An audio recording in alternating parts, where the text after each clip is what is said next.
Focus करिएगा। Economics का पूरा हम लोग रिवीजन कर रहे हैं। रिवीजन करने से पहले पेपर का पैटर्न समझ लीजिए कि एग्जाम में पेपर का पैटर्न क्या होगा। 10 मार्क का एमसीक्यू रहेगा। सबसे पहले समझ पा रहे, 10 मार्क का आपका एमसीक्यू रहेगा। प्रत्येक क्वेश्चन में 4 को टिक की। 10 मार्क का एसक्यू रहेगा। एसक्यू कैसा होगा, उसमें कुछ फिलअप होगा, कुछ ट्रू फॉल्स होगा, समझ पा रहे हैं, और कुछ सीधा क्वेश्चन होगा कि नाम बताना होगा। 1 वर्ड या 2 वर्ड में आपको नाम बताना होगा। तो 10 मार्क्स उधर हो गया। तो 10 मार्क्स क्या हो गया, एमसीक्यू, 10 मार्क्स एसक्यू। तो 10 मार्क्स का आपका एमसीक्यू हुआ और 10 मार्क्स का एसक्यू कैसा हो गया भाई, true false, fill in the blanks, या 1 वर्ड या 2 वर्ड में आंसर लिखना। समझ पा रहे, जैसे मान लीजिए पूछ लेगा कि monopoly enquiring commission setup in which year, तो आंसर होगा 1964।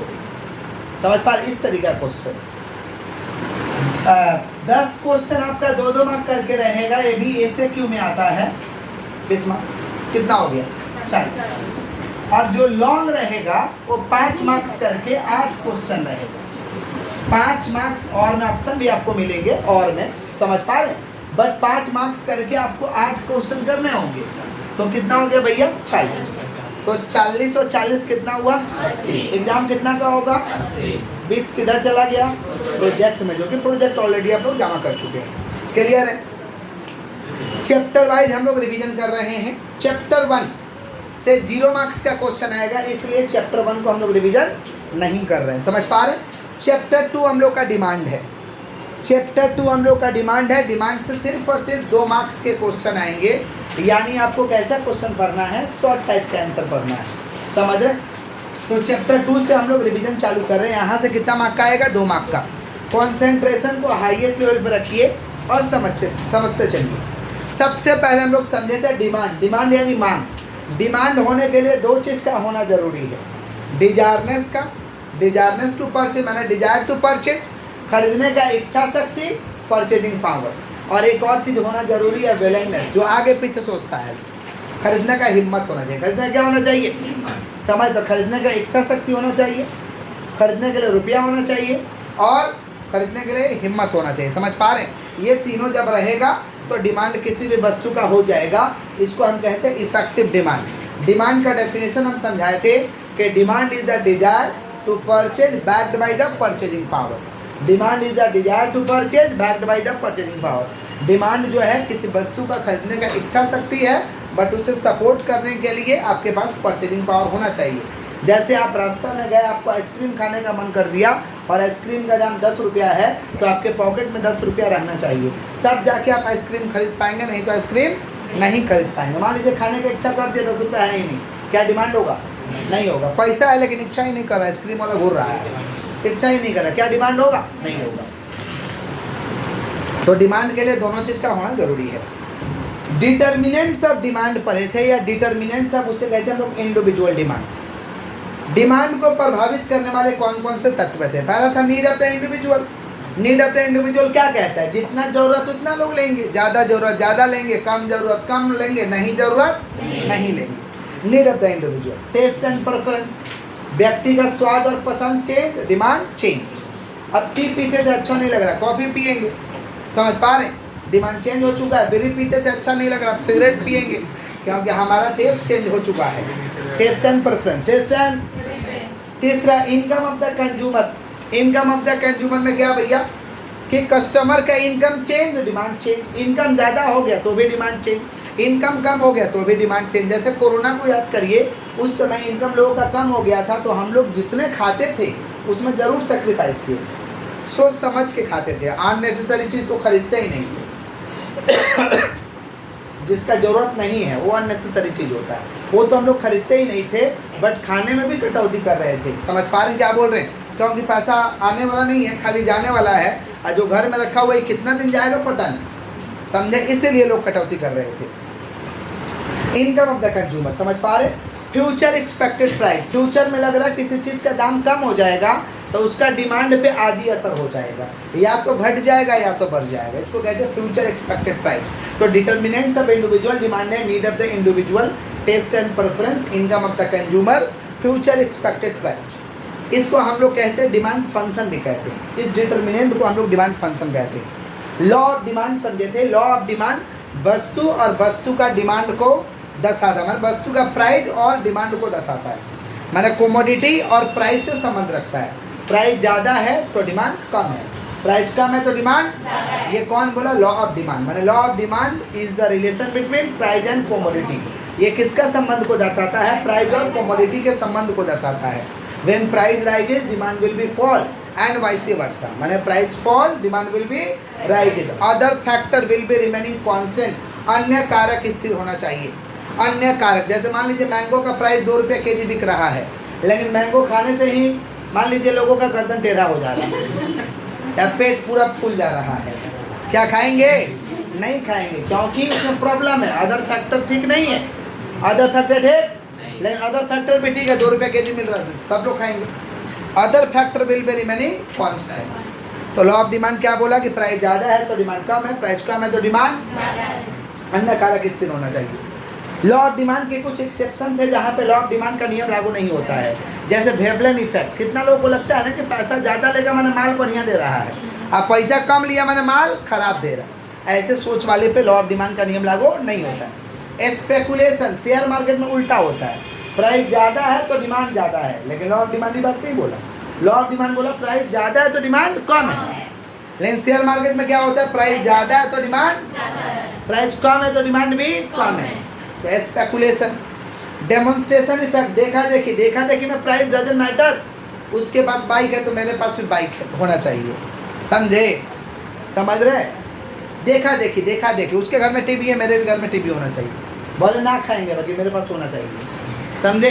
डेमोन्स्ट्रेशन इफेक्ट क्या कहते हैं? बोलते हैं ना कि दिखावा करने के लिए बेटा अपना किडनी उर्नी बेच देगा, बाकी दिखावा करेगा। इसको कहते हैं डेमोन्स्ट्रेशन इफेक्ट। क्या कहते हैं? समझ रहे हैं क्या बोल रहे हैं? गिफ्ट एंड गुड्स समझे थे। गिफ्ट एंड गुड्स पे भी लॉ ऑफ डिमांड का नियम लागू नहीं होता है। गिफ्ट एंड गुड्स जो था नॉन लग्जरियस प्रोडक्ट था। गिफ्ट एंड गुड्स कौन सा प्रोडक्ट था भाई?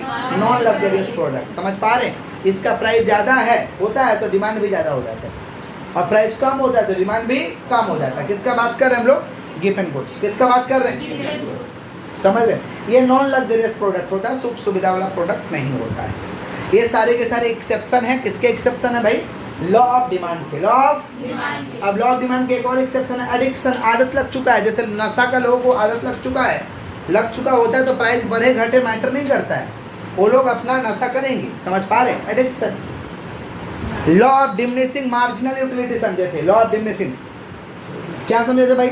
Law of diminishing marginal utility क्या कहता है कि when we are consuming more and more same commodity then satisfaction level is decreasing. एक ही प्रोडक्ट को बार बार इस्तेमाल करेंगे, एडिशनल टाइम इस्तेमाल करेंगे तो सेटिस्फैक्शन लेवल कम हो जाएगा। जैसे ये मोबाइल चलाने में हमको बहुत मज़ा आता होगा। देखो अभी काका टिपा गया है, देख रहे हो क्या दशा है, पूरा गरीबी झलक रहा है, देख रहे?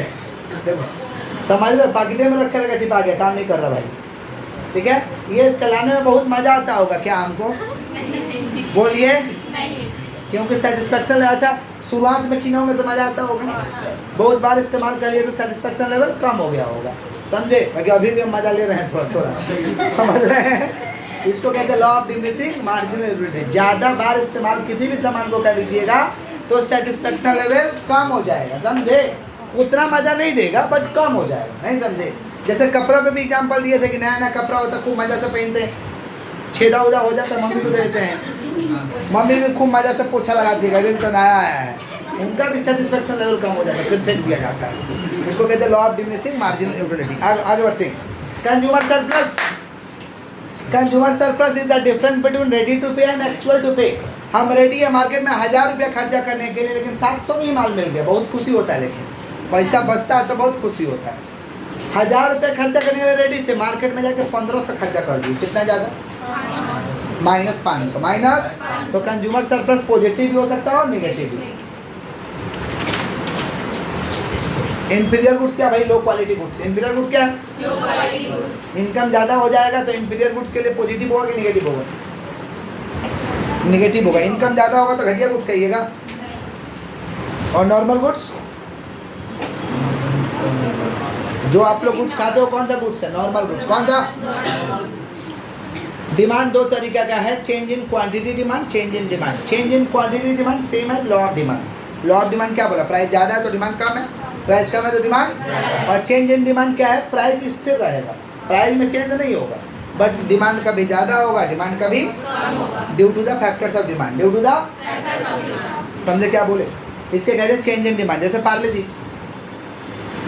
पार्ले जी बचपन में कितना रुपये में खाए थे, आज कितना में खा रहे हैं, तो कभी खा रहे कभी नहीं खा रहे हैं, due to the other factor. Taste आपको अच्छा नहीं लग रहा, या पैसा ज़्यादा हो गया है, या कितना लोग समझते हैं कि भाई डॉगी बिस्कुट है, बहुत तरीके का बात है, समझे। Change in demand. आगे बढ़ते हैं। इंडिविजुअल डिमांड, अकेला का डिमांड को कहते हैं इंडिविजुअल डिमांड, सबका डिमांड मिला देंगे, कौन सा demand, market demand. Next chapter elasticity of demand. यहाँ से भी 2 मार्क के क्वेश्चन आएंगे भाई। इलास्टिसिटी ऑफ डिमांड, नाम से पता चल रहा है कि अगर 1 भी % फैक्टर ऑफ डिमांड में चेंज जाता है तो डिमांड में परिवर्तन हो जाएगा। इलास्टिसिटी ऑफ डिमांड का मतलब होता है डिमांड में चेंजेस, उसको मापने का ये तरीका है। डिमांड में कितना चेंज हो रहा है उसको मापने का क्या है, तरीका है। तो क्या बोलेंगे, it is a major of degree of responsiveness, percentage change in quantity demand due to the percentage change in 1% independent variable factor.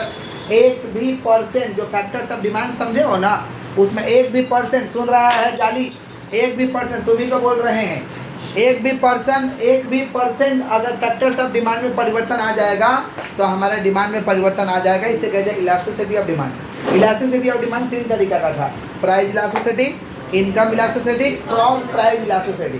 Price elasticity क्या कहा कि डिमांड में परिवर्तन होगा प्राइस में परिवर्तन होने के कारण, डिमांड में परिवर्तन होगा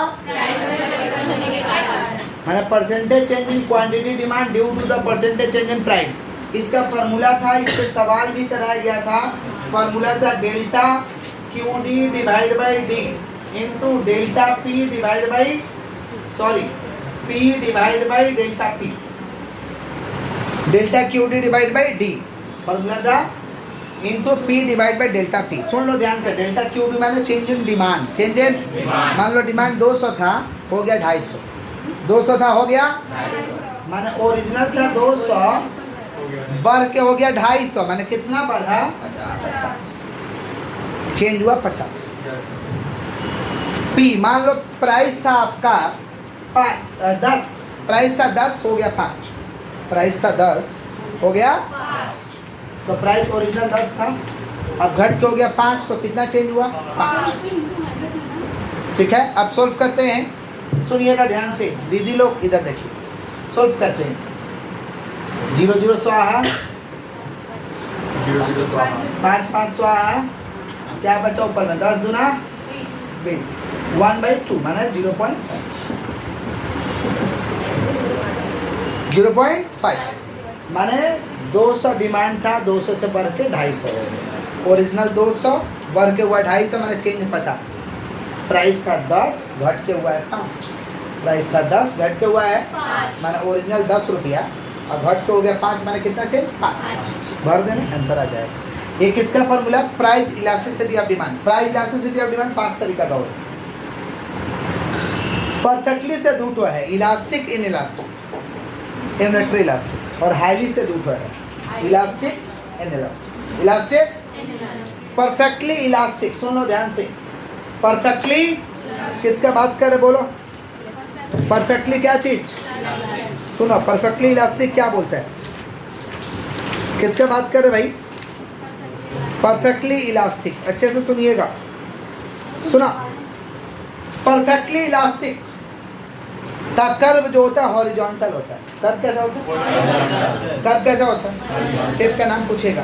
परफेक्टली इलास्टिक का कर्व होता है हॉरिजॉन्टल, माने थोड़ा प्राइस में चेंज हो या ना हो, प्राइस में चेंज हो या डिमांड स्वतंत्र रहेगा, जितना बिकता था कभी कम बिकेगा कभी ज़्यादा बिकेगा, डिमांड स्वतंत्र हो जाएगा। जैसे पार्ले जी, पार्ले जी का प्राइस 3 रुपया है, डिमांड स्वतंत्र है, जिसको मन कर रहा खा रहा है, जिसको नहीं मन कर रहा वो नहीं खा रहा, इसको कहेंगे परफेक्टली इलास्टिक। कर्व होता है EP equal to infinity, curve होता है हॉरिजॉन्टल, कर्व क्या होता है EP इक्वल टू इन्फिनिटी, और कर्व कैसा होता है हॉरिजॉन्टल, ऐसा कर्व होता है, ऐसा, इसको बोलते हैं हॉरिजॉन्टल, समझे। परफेक्टली इन इलास्टिक का कर्व होता है वर्टिकल, प्राइस चेंज हो, बढ़े घटे कोई फर्क नहीं पड़ेगा, डिमांड सेम रहेगा। डिमांड जैसे डीजल पेट्रोल, दाम घटेगा तब भी उतना ही बिकेगा, दाम बढ़ेगा तो भी उतना ही बिकेगा। परफेक्टली इनलास्टिक कब ऐसा होता है? ऐसा प्राइस घटे बढ़े P1 P2 माने जीरो असर होगा। F equal to unit elastic, जितना से प्राइस चेंज उतना से डिमांड चेंज, बराबर बराबर असर होगा। इसको कहेंगे यूनिटरी इलास्टिक, माने percentage change in quantity demand equal to the percentage change in price. Highly elastic, highly elastic का डेफिनेशन था कि percentage change in quantity demand greater than percentage change in price. जितना से प्राइस चेंज हुआ उससे ज़्यादा demand change हो गया, इसको कहते हैं हाईली इलास्टिक। इसका कर्व था EP greater than, EP greater than, और एक था हाईली इनइलास्टिक, माने percentage change in quantity demand less than percentage change in price. जितना सा डिमांड चेंज हुआ उससे कम प्राइस में परिवर्तन हुआ, EP less than. Income elasticity, demand में परिवर्तन होगा इनकम में परिवर्तन होने के कारण, डिमांड में परिवर्तन होगा इनकम में परिवर्तन होने के उसे कहते हैं इनकम इलास्टिसिटी। समझ पा रहे? इनकम इलास्टिसिटी 3 तरीका का होता है, positive, negative, zero. Positive negative, positive का एग्जांपल था नॉर्मल गुड्स, इसका वैल्यू होता है EI ग्रेटर देन 0। नेगेटिव का एग्जांपल था इंफीरियर गुड्स, इसका वैल्यू होता है EI लेस देन 0। और जीरो का EI equal to 0। No relation, no, जैसे दूध और दारू का कोई कॉम्बिनेशन नहीं, दूध और दारू का कोई कॉम्बिनेशन, वहाँ जीरो हो जाएगा। समझे? तो इनकम इलास्टिसिटी 3 तरीका का है, पॉजिटिव, नेगेटिव, जीरो। पॉजिटिव का एग्जांपल है नॉर्मल गुड्स, नॉर्मल गुड्स के लिए पॉजिटिव है, इनकम ज़्यादा और कोई बढ़िया गुड्स नॉर्मल गुड्स खाएंगे। इनकम कम हो गया तो समझ पा रहे हैं, इन्फीरियर तो खा ही रहे थे, अच्छा इनकम ज़्यादा हो गया तो इन्फीरियर के लिए नेगेटिव हो जाएगा, घटिया गुड्स नहीं खाएंगे, घटिया गुड्स।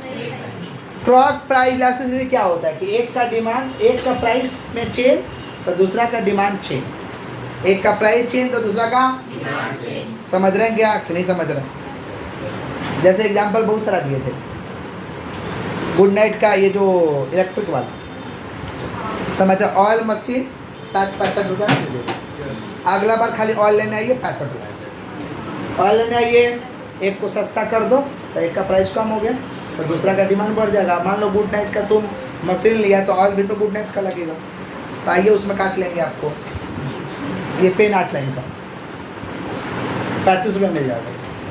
कितना रुपया? 8 लाइन का पेन आ गया। इंक किसका भरिएगा? 8 लाइन का, तो आइए 45, पेन से ज़्यादा दाम लेंगे, समझे? यस, तो उसमें काट देंगे आपको।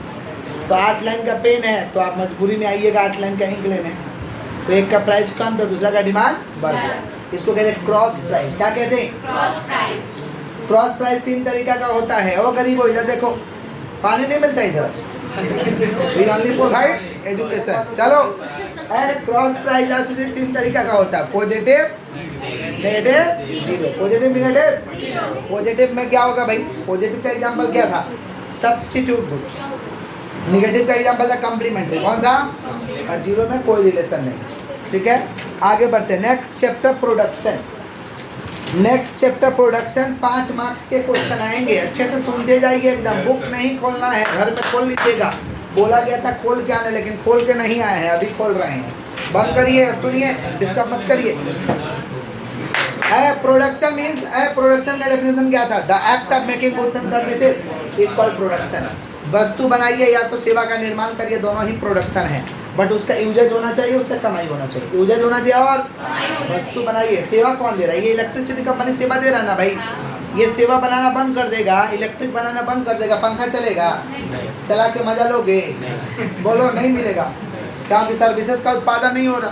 तो सर्विसेज, जैसे जियो कंपनी क्या कर रहा है? सर्विसेज का उत्पादन कर रहा, समझे? देखते नहीं हो, झगड़ा बवाल हो जाता है, तुरंत नेट कनेक्शन काट देगा, बोले बात सर्विस काटो, इसका काट देगा वहाँ का। हम लोग हैरान हो जाते हैं, सारा नेट गाइड कर दिया है, बेकार झगड़ा किया लोग। जहाँ झगड़ा हो जाता है वहाँ बहुत, मैंने ज़्यादा गड़बड़ हो जाएगा तो कंट्रोल करने का पहला माध्यम इंटरनेट को क्लोज करो। इंटरनेट से झगड़ा बढ़ता है, घटता नहीं है। तो इंटरनेट काट दो, तुरंत काट दो, नहीं समझे? सुना है? सुनो ध्यान से। तो सर्विसेज काट दिया जा रहा, बंद कर दिया है, तो कहीं ना कहीं उत्पादन हो रहा, तभी तो कहीं ना कहीं क्या हो रहा? तो या तो वस्तु बनाई या तो सेवा का निर्माण करिए। The act of making goods and services is called production. Creation of इसका यूजर होना चाहिए और क्या होना चाहिए? इकोनॉमिक एक्टिविटी होना चाहिए। फैक्टर्स ऑफ प्रोडक्शन क्या है? Land, labour, capital, organisation, entrepreneur. Land चाहिए, लैंड जमीन चाहिए।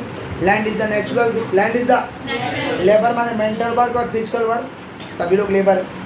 Capital is the produce means the production, capital is the produce means the production करने के लिए पूंजी चाहिए। और एंटरप्रेन्योर चाहिए, he is the innovator of the business, risk taker, reward earner. Production function समझे थे। आउटपुट और इनपुट के रिलेशन को क्या कहते हैं? Production function. क्या कहते हैं?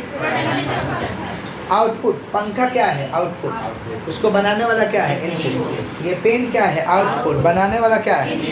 एक भी इनपुट खराब हो जाएगा, ये पेन से लिख पाएंगे? नहीं लिख पाएंगे, समझे? तो आउटपुट और इनपुट के संबंध को कहते हैं production function. Production function is the functional relationship between output and input.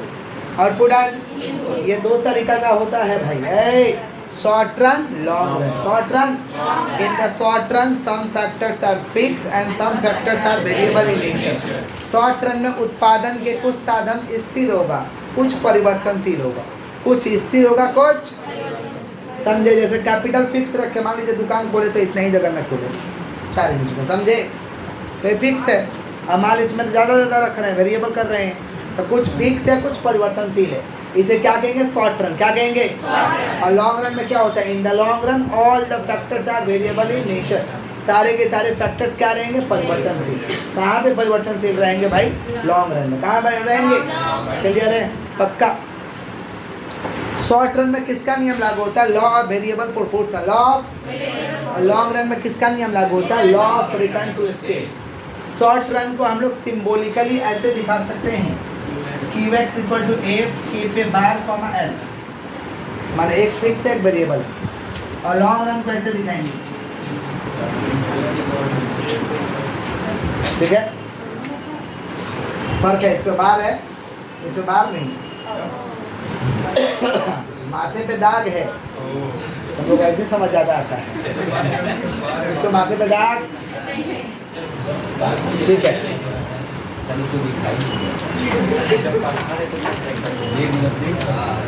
सुनिए, law variable proportion. Law variable proportion किसका नियम शो किया था?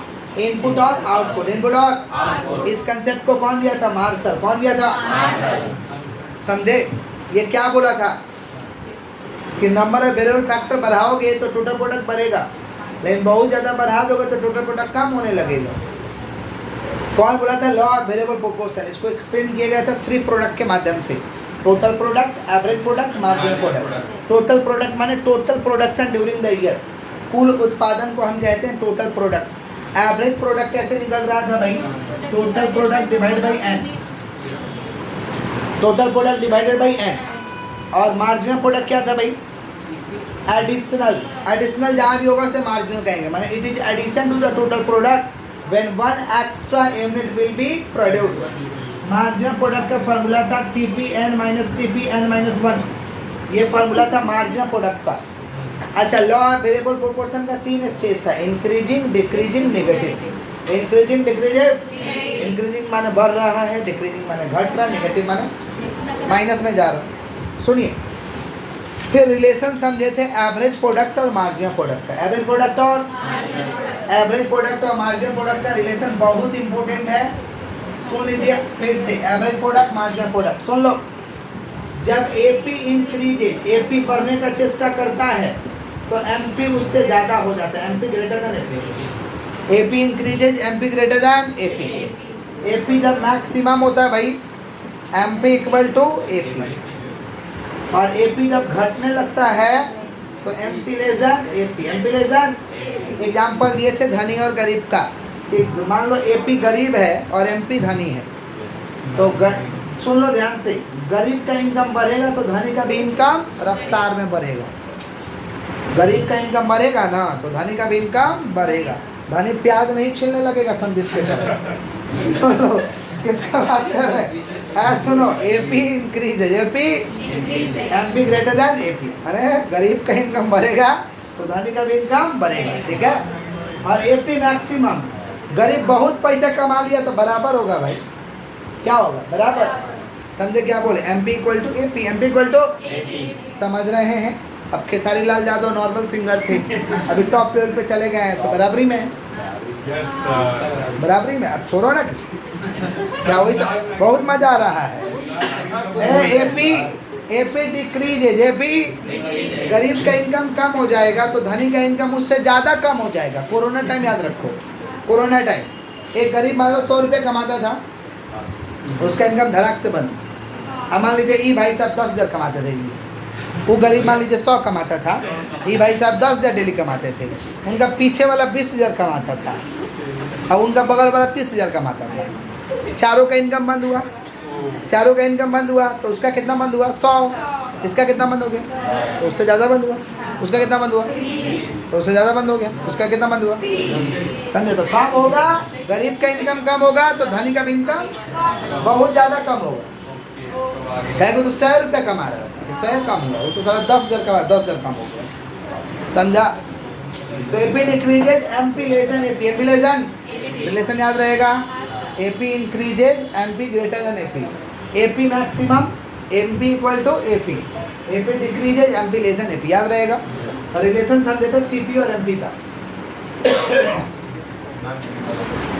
अब and TP maximum MP 0, TP maximum MP, TP start increasing, बंद कर दो, TP start increasing MP positive, MP, TP start falling MP negative, TP start falling MP, relation समझे थे।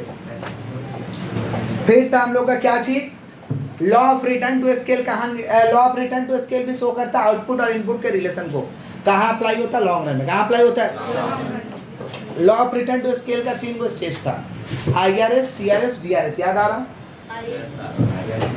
IRS increasing return to scale, constant return to scale,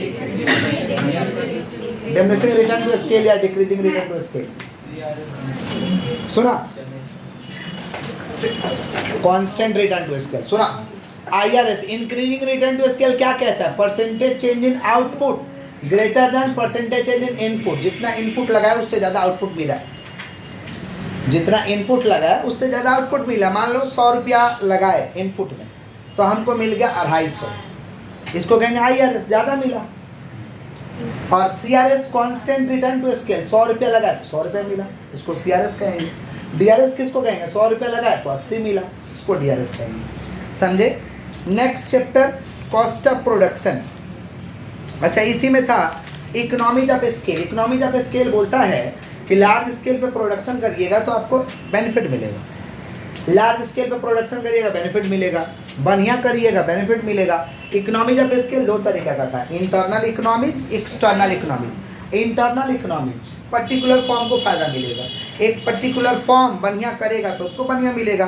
मान लीजिए इसमें से जो बच्चा बढ़िया पढ़ेगा उसको बढ़िया मार्क्स आएगा, जो खराब पढ़ेगा उसका का पड़ोसी वाला का खराब मार्क्स आएगा, उसी का खराब आएगा, बोलो। तो जो बढ़िया पढ़ेगा उसका बढ़िया मार्क्स, जो खराब पढ़ेगा उसका खराब मार्क्स। वैसे ही समाज में जो व्यापारी है बढ़िया से बिजनेस करेगा उसका बढ़िया वाला रिजल्ट आएगा, खराब से बिजनेस करेगा खराब वाला रिजल्ट आएगा। ये होता है इंटरनल इकोनॉमीज, माने आपको पर्टिकुलर लोगों को फायदा मिलेगा, पर्टिकुलर लोगों को। इंटरनल इकोनॉमीज के अंदर में था, लिखवाए थे TMFRFM। टी से क्या था, टेक्निकल इकोनॉमी अच्छा रखिए, तकनीक बढ़िया रखिए। मार्केटिंग इकोनॉमी अच्छा रखिए, जन जन तक बात अपना पहुंचाया जाए। फाइनेंशियल इकोनॉमी, रुपया रखिए अपने पास, रिस्क को उठाने का क्षमता रखिए। और मैनेजरियल इकोनॉमी, मैनेजर बढ़िया रखिए। तो ये सब रखोगे तो तुम्हारा बढ़िया वाला फायदा मिलेगा, इसको कहेंगे इंटरनल इकोनॉमी। और एक्सटर्नल इकोनॉमी माने फायदा होगा तो सबको होगा, नुकसान होगा तो सबको होगा। कोरोना में नुकसान हुआ तो सबको हुआ, फायदा हुआ तो एक्सटर्नल। समझे क्या बोले। Cost of production, next chapter cost of production. जो प्रोडक्शन हो रहा है उसके लिए कीमत देना पड़ेगा ना, उसको कहेंगे कॉस्ट ऑफ प्रोडक्शन। तो कॉस्ट ऑफ प्रोडक्शन को समझने से पहले समझना जरूरी है कॉस्ट फंक्शन। कॉस्ट फंक्शन किसका रिलेशन को शो करता है, सुन लो। Cost function is the functional relationship between cost of production and physical quantity of output. माने आउटपुट और उसके प्रोडक्शन के कॉस्ट के संबंध को कॉस्ट फंक्शन कहते हैं। आउटपुट माने आउटपुट ये पेन, इसको बनाने में जो खर्चा लगा होगा, ये दोनों का रिलेशन। कहाँ सुन रही हो दीदी? यही हो ना? क्या बोल रहे हैं? थोड़ा बोलिए। किसका संबंध? हम पूछ रहे किसका संबंध? इधर ही रहो, बहुत मार खाओगी। चल जा रही हो। सुना, कॉस्ट फंक्शन, तो इनका थोड़ा लिंक टूट जा रहा है। ये कॉस्ट फंक्शन में आओ भाई। अरे कॉस्ट फंक्शन किसका रिलेशन है? कॉस्ट ऑफ प्रोडक्शन और physical quantity of output. Physical quantity of, मान लो ये आउटपुट है, ये क्या आउटपुट है, और इसका कीमत तो एक तो लगा होगा। इसके रिलेशन को हम कहेंगे कॉस्ट फंक्शन। क्या कहेंगे? कॉस्ट फंक्शन दो तरीका का है, short run cost, long run cost. Short run cost, short run में क्या होता है भाई? In the short run some fix cost are fix and some cost are variable in nature. कुछ खर्चा फिक्स रहेगा, कुछ परिवर्तनशील रहेगा, कुछ फिक्स और कुछ, इसे कहेंगे शॉर्ट टर्म कॉस्ट, माने कुछ दिनों के लिए। लॉन्ग रन कॉस्ट माने लंबे समय के लिए। In the long run all the cost are variable in nature. All the cost are variable in nature. Total cost हम निकालना सिखाए थे। टोटल कॉस्ट कैसे निकल रहा था भाई? Fix cost plus variable cost. बोलो क्या बोले हैं? Fix cost plus variable cost. Fix cost is independent level of output. Output पे निर्भर नहीं करता है, ये इंडिपेंडेंट है। और variable cost is dependent level of output. Dependent level of output. Fix cost per उत्पादन करिए तब भी पैसा लगेगा, नहीं करिए तब भी पैसा लगेगा, बंद रखिए, ताला मार के रखिए तब भी पैसा लगेगा, आपको पैसा लगेगा। यू हैव टू पे। इसको कहेंगे फिक्स कॉस्ट। वेरिएबल कॉस्ट क्या है? उत्पादन करेंगे तो पैसा लगेगा, नहीं करेंगे तो नहीं लगेगा, ज़्यादा करेंगे तो ज़्यादा लगेगा, कम करेंगे तो कम लगेगा। जैसे इलेक्ट्रिसिटी, इलेक्ट्रिसिटी ज़्यादा चलाओगे ज़्यादा पैसा, कम चलाओगे नहीं चलाओगे 2-4-5 रुपया देना पड़ता है भाड़ा। तुम कनेक्शन लिए हो। सुना है तो टोटल कॉस्ट कैसे आएगा? Total cost is the addition. Total cost is the addition. Fix cost and variable. Fix cost and difference पर रहते हैं। Fix cost is independent level of output, variable cost is dependent level of. दीदी लोग सुनो बढ़िया से। Fix cost का curve होता है हॉरिजॉन्टल। क्या होता है? हॉरिजॉन्टल। और वेरिएबल कॉस्ट का कर्व होता है इन्वर्टेड एस। क्या होता है? Inverted S. समझ रहे हो? Fix cost never be zero, variable cost can be zero. Never be zero, can be zero. Fix cost का एग्जांपल है salary, rent, taxes. Salary, rent, taxes. और वेरिएबल कॉस्ट का एग्जांपल है raw material, power, fuel, gas. Raw material, power, fuel, gas. Total cost is the addition of fix cost and variable cost. ये सबको Q से divide मार दोगे ना, Q से, देख रहे हो Q, तो इसको मारोगे तो आएगा ATC, इसको मारोगे AFC, इसको मारोगे ABC। डिवाइड मारने से क्या आ जाएगा? अच्छा, डिवाइड मार के कुछ भी लाओगे ना तो पर यूनिट को दर्शाता है। पर यूनिट किसको दर्शाता है? Per unit. समझे? जैसे मान लो ऐसा मोबाइल बेच के दिन भर में 5,000 रुपये कमाए, ठीक है? 5,000 कमाए दिन भर में, समझे? 5,000 कमाए और दिन भर में मान लीजिए